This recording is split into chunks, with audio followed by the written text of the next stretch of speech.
mengenal RW ya sudah tahun 2018, sudah bulan 7 bulan 8. Ya, domisili saya di Palembang ya. Domisili di Palembang. Dan pertemuan di Palembang dengan Pak Yus, dan saya waktu itu saya latar belakang saya orang kesehatan Pak, klinik, walaupun terakhir saya ngurus demografi masalah kependudukan. Tapi waktu itu saya menjelaskan Pak Yus, karena saya orang klinik, saya lihat asam, ada teknologi-teknologi yang sifatnya asam, yang sifatnya basa, alkali. Nah saya lihat ini yang pertama saya lihat tidak mengandung kimia, barangnya tidak mengandung kimia. Dan saya sadar bahwa kita ini terjadi dari sel semua, mulai dari konsepsi pertumbuhan, terjadi pertumbuhan antara sperma jadi sel. Nah, kalaupun ada suatu kelainan di tubuh kita, berarti itu ada masalah sel. Dan saya lihat sumber dari purtir plasenta ini adalah dari plasenta dari stem sel induk atau sel puncak bahasa kita itu.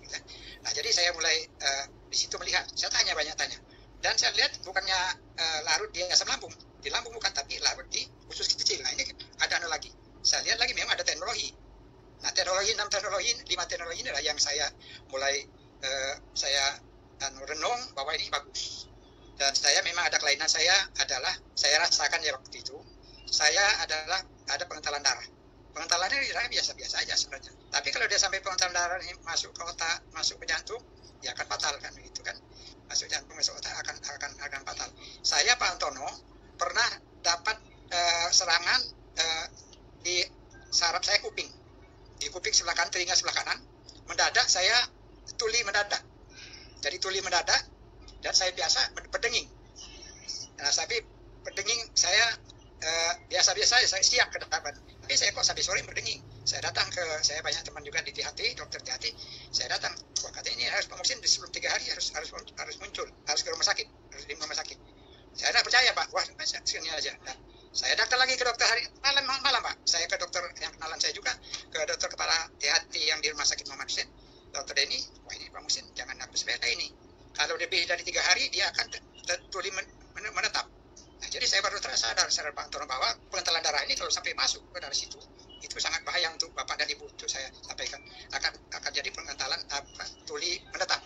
Saya ada teman, dia kena begini sama Pak Antono ya. Saya ada teman adat ini, tapi besok dia mau umroh. Nah, disuruh kenapa dia malam itu besok dia mau umroh. Dia nanti aja pulang sampai dari umroh. Nah, waktu dia pulang umroh tidak bisa diperbaiki. Jadi maksud saya hanya mengingatkan Bapak Ibu, kalau pengentalan darah yang ada di enteng, kalau dia masuk sumbatan ke jantung kotak bisa stroke, bisa juga ke paru-paru dan sebagainya. Nah, jadi saya tahu pengentalan darah ini Pak Antono saya periksa di dimer di Prodia. Nah, ukuran di dimer itu harus di bawah 300. Standar rujukan dia di bawah 300, saya 800 Pak. Makanya saya dapat serangan itu pekak mendadak. Ya, tuli mendadak lah, gitu kan, tuli mendadak. Nah, ternyata yang saya perlu garis bawahi, jangan sampai lebih dari 3 hari harus masuk rumah. Saya disuntik Pak, di pusar 2 kali sehari, di subkutan di bawah kulit, plungsum namanya. Waktu itu saya nama tahun 2017, 600.000 satu ampul kecil itu 2 kali harus makan. Nah, jadi itu yang saya coba saya lihat bahwa tidak mengandung kimia.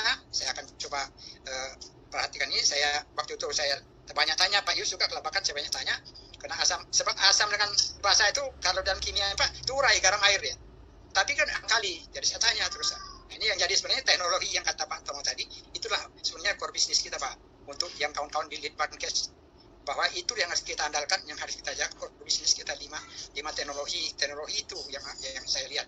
Makanya saya tidak ragu-ragu lagi. Saya walaupun saya sudah sakit itu, tapi saya akan coba karena saya izin proses Pak, umur saya 72 tahun. Jadi Bapak langsung ambil 1 paket waktu itu? Saya belum Pak, karena baru hari itu baru sampai 1 botol. 1 botol? Jadi 1 botol. Sudah itu kami suami istri ngambil 1 paket Pak, minjam dengan BRI. Langsung 2 paket saya Pak. Nah, jadi saya makan, istri saya makan, istri kan sudah 68, saya 72 gitu. Nah, semuanya berjalan dan saya cek terus Pak. Tiap bulan saya cek ukurannya itu adalah INR dengan fibrinogen. Fibrinogen ini Pak menunjukkan berapa pengentalan darah itu. Jadi tiap bulan saya lakukan ini, periksa lagi fibrinogen. Terus itu NR ini NRBT namanya, itu ada di ini itu menunjukkan bahwa apakah pengumpulan darah kita ini berjalan normal dan apakah obat yang kita makan ini berjalan sesuai dengan fungsinya. Obat kimia waktu itu Pak.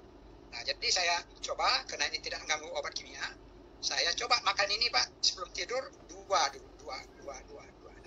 Yang jelas waktu itu memang saya ada kegiatan ke Lampung Palembang, saya naik mobil seminggu itu. waktu itu ya saya sebenarnya saya rasakan tidak capek. Apa nyupir sendiri? Dah, Pak, tidak nyupir sendiri, Pak. Ada supir. Nah, ada Justinus lebih mudah kan itu. Nah, jadi Pak, saya ukur terus 3 bulan. Nah, terakhir saya dapat ukuran tahun ini yang di depan yang terpapar ini saya ukurannya aja, Pak. Jadi tahun 2018 itu fibrinogen saya itu dapat 460. Sedangkan rujukannya 400. Nah, dapat 2019 berapa? Saya rujukan lagi 241. Padahal rujukan 400 kan. Nah, makan purtir itu sudah makan purtir saya. Waktu sudah makan purtir 2019. Terus itu tahun kemarin tadi tanggal 15 bulan 10 saya cek lagi turun lagi 273. Rujukan 200-400. Berarti saya normal, sudah makan purtir. Nah, NPT itu kan mengetahui apakah darah menggumpal secara normal. Apakah obat kita makan purtir itu berjalan secara normal. Ternyata normal, Pak. Nah, jadi saya tahun 2018 sudah makan putih itu.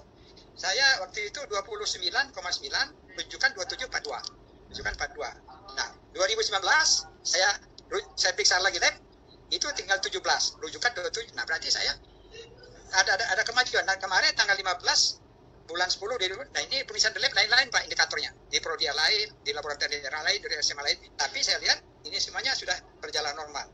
Nah, obat yang saya makan Pak Antono, itu pertama saya sintrum ternyata obat impor kan, kehabisan saya.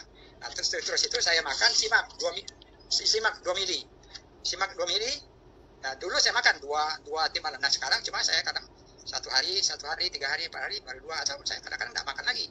Terus itu tambah disol cuma 1 malam aja karena tidak makan, gitu kan. Tapi saya tetap makan putih terus ini. Saya 2 saya makan ya pagi. Sampai sekarang, Pak ya? Sampai sekarang, Pak. Nggak tahu lagi berapa anunya gitu kan. Dan habisnya, tapi saya sudah ini, Pak. Jadi saya ini, Pak, kalau pesan kata Pak Antono tadi, saya begini. Saya lihat ini tidak kandung kimia dan halal kalau untuk muslim ya. Jadi Sumatera Selatan ini mayoritas memang fanatik masalah Islam kan. Jadi ini memang pasar ini harus kita sampaikan bahwa tidak kandung kimia, tidak mengganggu obat dokter yang lain. Dimakan juga beradu, dia walaupun tidak ada masalah, obat dokter ketemu tidak masalah. Di kimianya nggak ada masalah, Pak. Dan halal. Jadi kita nggak ragu-ragu. Nah, saya ini, Pak, sebenarnya pengalaman klinik banyak. Jadi di rumah ini, karena saya udah pernah dinas di klinik, di puskesmas, di rumah sakit apa, mereka kadang-kadang datang ke rumah konsultasi, Pak. Saya 2 kali pasien datang dari SMA, ditolak dari SMA, dia mau pulang paksa ke rumah ini minum. Nah, istilah saya sering saya pakai, no hope, no option. Kalau kita tidak ada harapan lagi, orang dipulangkan orang ini, dia pasangkan kita, apa yang harus kita perbuat? Dan saya ada putih saya. Nah, saya kasih putih, pernah saya menangani si anus, Pak, yang ada harus dibuat, kalau tidak dia harus dibuat anus spreader, selang untuk berak dia dari perut. Nah, pulang paksa, Pak, karena tidak mampu. Saya obati dengan itu.